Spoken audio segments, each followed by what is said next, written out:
Imagine finding out that the person you trusted most in the whole world had been keeping a huge secret from you for almost 20 years. That is exactly what happened to King Charles. He watched his wife, Camilla, get escorted out of their home with only 2 days' notice. And the reason why is honestly more shocking than anyone ever expected. This isn't about a simple argument or a slow drifting apart. We're talking about secret bank accounts in Switzerland and the Cayman Islands that nobody knew existed until a routine check accidentally uncovered them. The whole thing happened so fast that even the people working inside the palace are still trying to figure out how it all went down. The announcement came at 6:47 in the morning on December 3rd. It wasn't one of those vague palace statements with fancy words that are hard to understand. It wasn't the kind where you have to read between the lines to guess what they are really saying. This was straight to the point. Buckingham Palace announced that the king had asked Parliament to take away Camilla's titles. They even used her pre-marriage name, which was the very first sign that something had gone terribly wrong. The statement said serious money problems and hidden accounts had been found, and that keeping the title of Queen Consort was no longer okay. That is not a separation announcement. That is a complete break. And the fact that they released it so early in the morning before most people had even had their breakfast tells you they wanted it out there immediately. No waiting for the right moment, no careful timing, just get it out. What makes this truly unusual is the speed. Money scandals in any big institution, especially the royal family, usually drag on for months. Investigations happen behind closed doors, lawyers check everything, communication teams craft careful messages. By the time the public finds out, the whole thing has been managed into something the family can survive. That did not happen here. The time from discovery to announcement was only 5 days. 5 days from Charles learning about these accounts to Camilla being stripped of titles she had spent 20 years earning. That is not the palace being careful. That is either overwhelming proof or a level of personal anger that pushed aside every normal instinct to slow things down. And from what we now know, it was both. The whole thing started because of something really boring. In May of 2025, Parliament passed a law requiring more financial transparency for senior royals who receive public money. This wasn't aimed at anyone in particular. It was the kind of modern update that governments like to do because of public pressure for accountability, independent checks, full disclosure of assets, regular reporting of big transactions, standard stuff that any public institution should probably already be doing. An audit firm called Reynolds Partners started their full review in September. They began with the most important people, which meant the king first, then the queen consort's office. And honestly, the queen consort's finances were supposed to be simple. An allowance from the Duchy of Lancaster, some personal wealth from her previous marriage settlement, standard household expenses properly documented. Nobody expected to find anything interesting. But an auditor named Sarah Mitchell noticed something odd in October while reviewing payment approvals. There were monthly payments going to what looked like a financial management firm in Luxembourg. The amounts weren't huge, about £5,000 per month, but they weren't properly labeled in the palace accounting system. When Mitchell asked for paperwork explaining these payments, the answers came back vague. Something about estate management services, no real details. And if you have ever worked in auditing, you know that vague answers to specific questions are basically a warning sign. Mitchell followed standard procedure and asked for direct communication with the Luxembourg firm. What she discovered was that the company wasn't managing any legitimate estates connected to Camilla. It was a shell company, a fake business whose main job appeared to be receiving money from various places and sending it to accounts held in Camilla's name in different countries. The shell company itself was owned by another fake company registered in the British Virgin Islands, which created layers of secrecy that any auditor would immediately recognize as a deliberate setup designed to hide financial activity. That is where the whole thing starts to fall apart. Once Mitchell told her senior partners and the palace was brought in, forensic accountants got involved and the picture grew quickly.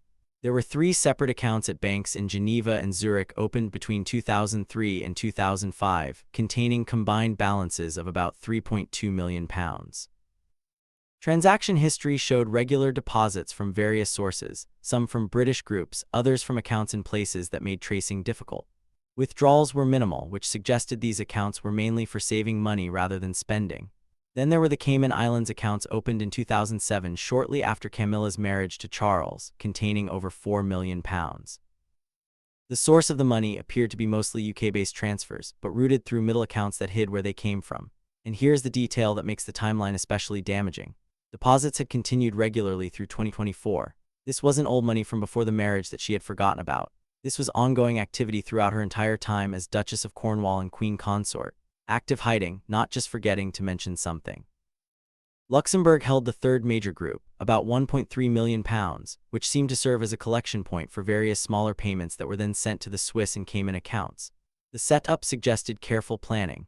Someone had thought about how to move money in ways that wouldn't be obvious, which is not the kind of thing you do by accident or because you just never got around to mentioning some old family accounts.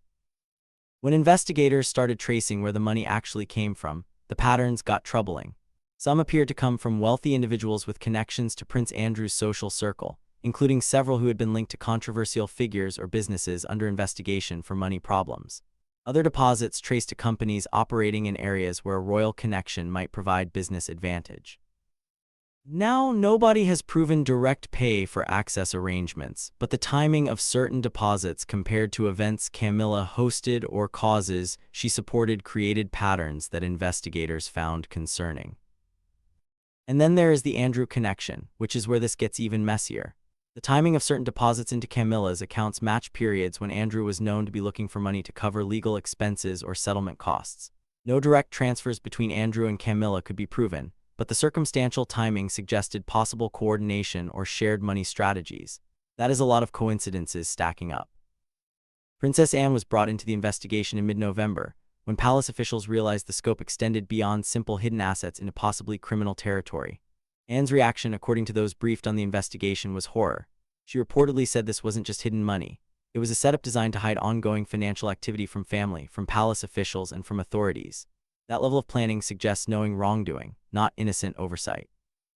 Anne's involvement proved crucial because she initially leaned toward handling things quietly to avoid scandal.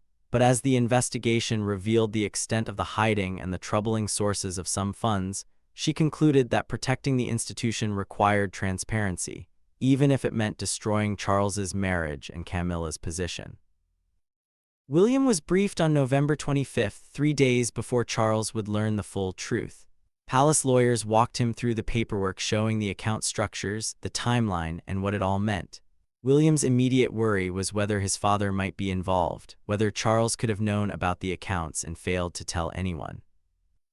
The investigation found no evidence Charles knew, but William recognized that the question would inevitably be asked publicly, and that managing that perception would be almost as hard as managing the actual scandal. Charles was informed on November 28, and those present described it as one of the most difficult briefings of his reign.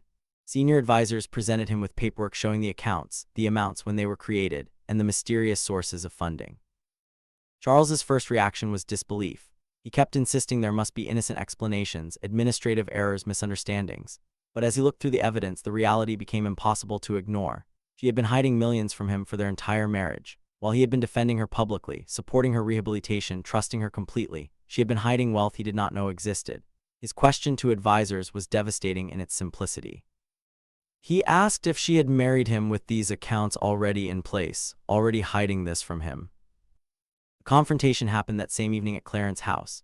Charles sent away even his private secretary and most trusted aides. Only 2 protection officers remained within calling distance, standard security that could not be ignored. When Camilla walked into the study at 7:15 p.m., she knew something was wrong but not the full scope.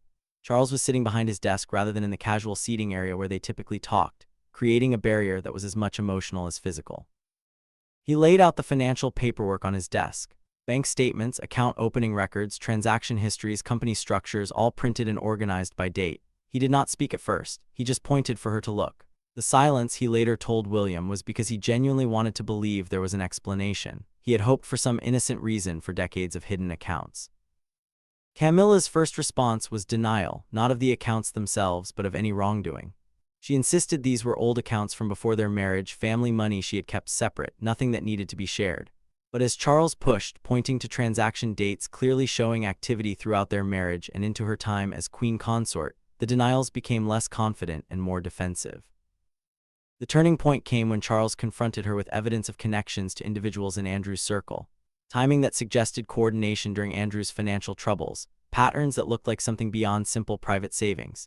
He asked her directly what she was involved in because this did not look like savings. It looked like money laundering or receiving payments for influence or something equally damaging. It was then that Camilla's calm broke. She insisted she had been protecting the family, that Andrew had come to her years ago desperate for help with his money problems, that she had been trying to help without involving Charles in situations that would have forced him to choose between his brother and doing the right thing. The accounts had been Andrew's idea, she claimed, ways to receive and hold money without direct connection to him, funneling it through her accounts before it could be moved to pay his debts or legal expenses. Now, if that is true, it makes Camilla part of possibly illegal money schemes to help Andrew avoid responsibility. If it is false, it is an attempt to blame someone already discredited. Either way, it confirmed Charles's worst fears. The woman he trusted completely had been involved in money arrangements she deliberately hid, arrangements connected to the family member whose scandals had most damaged the monarchy. Charles asked the question that mattered most to him personally. Did she marry him with these accounts already in place, already hiding this from him? Camilla's answer, hesitant and unsure, was effectively yes. She had had some of the accounts before they married, had opened others after, but had never told him because she had known he would have insisted they be disclosed or closed, and she had felt obligated to help Andrew in ways Charles could not officially support. That excuse apparently made Charles angrier than the hiding itself. He told her she had made him part of her deception. Every time he defended her publicly, every time he supported her rehabilitation, every time he told the public to trust her, he was backing someone who was lying to him about basic parts of her life. He asked if she understood what she had done to his credibility to the institution. Camilla tried to argue that the amounts were not huge by royal standards, that no public money was involved, that she had never used her position for personal gain, only to help family. Charles cut through these excuses with what those briefed later described as devastating precision. The amount does not matter, he told her. The source being public funds does not matter. What matters is that you hid millions in assets, potentially received money from suspicious sources, and lied to me about it for years. That is not a family matter. That is institutional liability. The conversation got worse from there into arguments and emotional outbursts that those outside could hear but not understand. When Camilla came out 3 hours later, palace staff reported she looked shattered, makeup smeared, moving unsteadily. She went straight to her private rooms without speaking to anyone. Charles called for his private secretary and legal counsel immediately. His instructions were clear and not up for discussion. He wanted a full legal analysis of what was required to remove her titles. He wanted her out of Clarence House within 48 hours, and he wanted a statement prepared explaining why this action was necessary. When advisors cautiously suggested this might be too fast, that perhaps they should investigate further before taking irreversible action, Charles was firm. She admitted hiding accounts connected to Andrew's problems. He said, "That is enough.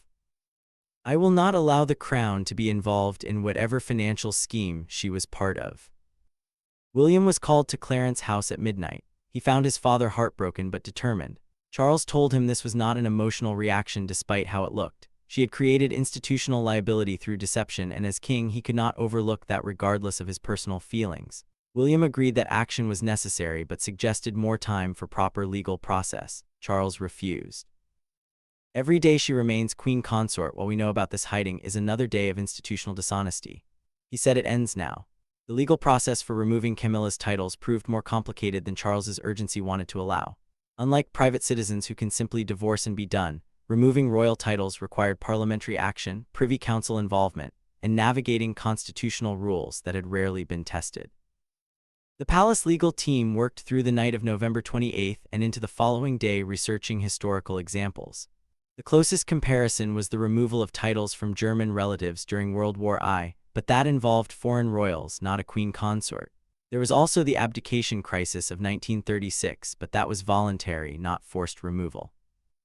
What Charles wanted, stripping a sitting queen consort of her titles due to financial wrongdoing, had no direct example in modern royal history.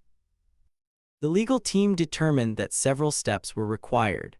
Charles needed to formally ask Parliament to take action through the Home Secretary.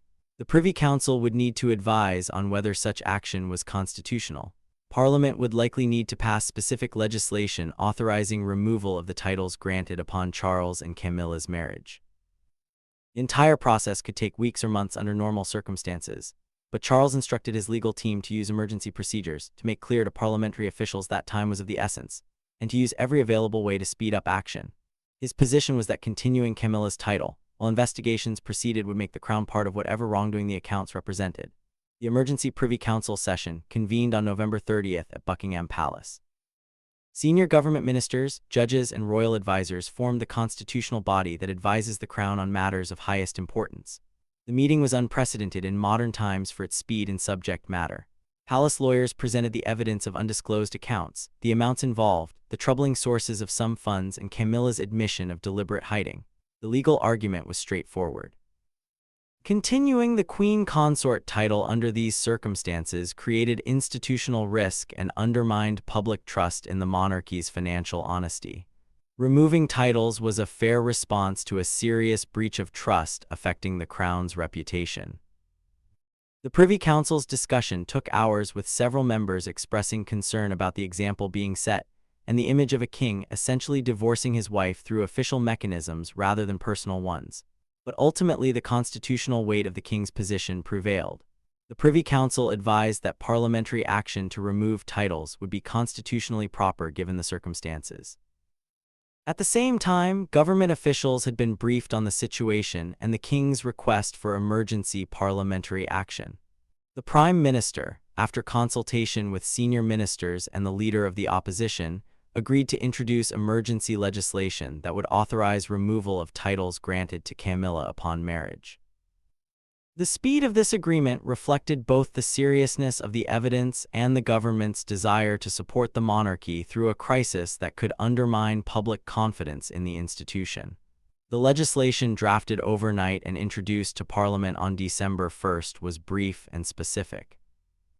It authorized removal of the titles of Queen Consort, Duchess of Cornwall, and all other titles and styles granted to Camilla Parker Bowles upon her marriage to the then Prince of Wales on grounds that serious financial irregularities had been discovered that made continuation of said titles inappropriate and potentially damaging to the crown. Parliamentary debate was limited due to the emergency nature of the legislation, but what discussion occurred revealed deep division. Some MPs argued this was proper accountability for someone who had held public position while hiding substantial wealth. Others suggested it was too harsh, that financial irregularities could be addressed without completely destroying someone's status and title. A few raised concerns about the example of allowing the crown to use Parliament to essentially punish a personal betrayal. The vote, held late on December 2nd, passed with a strong majority but not overwhelming support. The legislation received royal assent immediately, with Charles signing away his wife's titles in what palace observers described as the most painful official duty he had ever performed. His personal statement, released alongside the parliamentary action, was brief but devastating. He said it was with profound sadness that he had requested parliamentary action regarding titles held by Camilla Parker Bowles. The discovery of serious financial irregularities and substantial undisclosed accounts had made continuation of the Queen Consort title untenable. This action was taken to protect the integrity of the crown, not his personal revenge, but as necessary institutional preservation. He asked for privacy as he navigated this personally devastating but institutionally necessary decision. Camilla's response, delivered through lawyers rather than personal statement, challenged the description of the accounts as wrongdoing and reserved all legal rights to contest the removal of titles. But legally, once Parliament had acted and the king had signed, the titles were gone. Camilla Parker Bowles was no longer Queen Consort, no longer Duchess, no longer anything but a private citizen whose marriage to the king was intact in name, only while effectively destroyed in every meaningful sense. The public reaction split along lines that revealed deep divisions in British society. Older citizens, particularly those who remembered the Diana years and Camilla's long rehabilitation, expressed complicated sympathy. Many felt Charles had acted too harshly, that financial irregularities, however serious, did not justify complete destruction of someone who had finally earned public acceptance. Online forums filled with comments defending Camilla, suggesting she was being made a scapegoat, arguing that hidden accounts did not justify such severe punishment. But younger people, particularly those focused on accountability and transparency, supported Charles's action more strongly. They viewed the hidden millions as fundamental betrayal, especially offensive given the monarchy's use of public funding and recent pushes for financial transparency.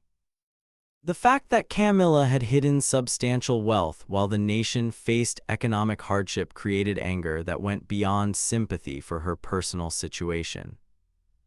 The international reaction was equally divided. American media, never quite comfortable with Camilla given the Diana story, framed the scandal as proof of doubts about her character. European outlets more familiar with royal financial scandals treated it as serious but not unprecedented. Commonwealth nations watched nervously, concerned that instability at the heart of the monarchy could affect their own arrangements. The financial investigation, rather than concluding with Camilla's title removal, intensified once the story became public. Additional information began emerging from people who had had dealings with the offshore accounts. Several British businessmen came forward admitting they had made payments to entities connected to Camilla's accounts, payments they described as charitable contributions or business consultancy fees, but which investigators suspected might have been disguised influence payments. Most troubling were revelations about the timing of certain deposits relative to royal events and decisions. Analysis showed that significant payments had arrived in Camilla's accounts within weeks of her hosting events attended by wealthy individuals or following her support for certain causes that benefited specific industries. While no direct pay for access could be proven, the pattern suggested at minimum the appearance of improper arrangements. Tom Parker Bowles and Laura Lopes, Camilla's children from her first marriage, mounted a vigorous public defense of their mother. In a joint statement, they insisted she had been trying to help Prince Andrew navigate impossible financial situations, that her hiding had been motivated by desire to protect Charles from having to know about or participate in difficult family bailouts, and that she had never used her position for personal gain. The defense was heartfelt but weakened by the sheer amounts involved and the sophisticated structures used to hide the money. If you are just trying to help a family member, you do not need shell companies in Luxembourg and accounts in the Cayman Islands. That level of setup suggests something more calculated than a family favor. For Charles personally, the aftermath was devastating in ways that went beyond the public scandal. He had spent nearly 50 years loving Camilla. He had endured enormous public hostility to be with her and had fought for her acceptance as his wife and queen. To discover that throughout their marriage, she had been hiding financial arrangements connected to his most troublesome family member felt like a betrayal that went beyond money into fundamental questions about whether he had ever truly known his wife. Those close to Charles reported he had aged visibly in the days following the title removal, moving through his duties with mechanical precision, but without the engagement that had always characterized his approach to kingship. He moved out of Clarence House himself, unable to remain in the space so connected to Camilla, taking up residence in Buckingham Palace apartments he had previously avoided as too formal and cold. William's position was complicated by his need to support his father while managing his own growing responsibilities as heir. He issued a statement supporting Charles's decision as institutionally necessary, but privately he struggled with the example being set. If the king could strip titles from a queen consort for financial wrongdoing, what message did that send about royal marriages, about the permanence of positions earned through decades of service, about whether any title was truly secure? Catherine found herself thrust into a role she had never expected to occupy quite so soon. With Camilla gone, she became the senior female royal, supporting the king, taking on duties she had anticipated having more time to prepare for. Friends described her as rising to the challenge while privately worried about the toll the scandal was taking on Charles and on the institution itself. The constitutional questions remained unresolved and troubling. Parliament had acted to remove Camilla's titles, but they had done so at the king's request regarding his own wife. This created an example where the monarch could effectively use parliamentary power to punish personal betrayals by dressing them in institutional necessity. Constitutional scholars debated whether this was proper use of Crown Parliament cooperation or a dangerous example that could be abused. There were also questions about what Charles had known and when. While investigations found no evidence he had been aware of the hidden accounts before November 2025, some commentators suggested it strained belief that Camilla had managed such extensive financial hiding for decades without any warning signs. The question of whether Charles might have willfully ignored suspicions to avoid confronting uncomfortable truths lingered uncomfortably. As December continued, the scandal showed no signs of fading. New revelations emerged regularly, each one adding details that made Camilla's actions look more calculated and Charles's response more justified, or alternatively made the punishment seem increasingly too harsh for the offense, depending on one's perspective. What had become clear was that Charles had made a choice that defined his reign in ways he never anticipated. He had chosen institutional preservation over personal loyalty, transparency over discretion, accountability over forgiveness. Whether history would judge that choice as strength or cruelty, wisdom or overreaction remained to be seen. But for Charles himself, sitting alone in Buckingham Palace while his wife of nearly 20 years lived in exile under a legal cloud, the personal cost of that choice was already devastatingly apparent. What this whole situation shows is the impossible weight of being both husband and king, of loving someone while serving an institution that cannot tolerate deception. Charles faced a choice no one should have to make: protect the woman he had spent his life defending or protect the crown he had sworn to serve. He chose the institution, and that choice will follow him regardless of whether it was right. For Camilla, the tragedy was complete. She had spent decades rebuilding her reputation, earning public acceptance through relentless service and dignity. Whatever her motivations for hiding those accounts, whether helping Andrew or protecting Charles or serving her own interests, the revelation destroyed everything she had built. Her rehabilitation was erased in 72 hours. The hidden accounts were not just money. They were lies of omission maintained for years, eroding the foundation of trust that any marriage requires. When that foundation cracked, everything built upon it collapsed at once. Sometimes love is not enough to overcome betrayal. Sometimes duty demands choices that break everything you thought was solid. And sometimes the price of wearing a crown is discovering that the person you trusted most had been hiding who they really were all along.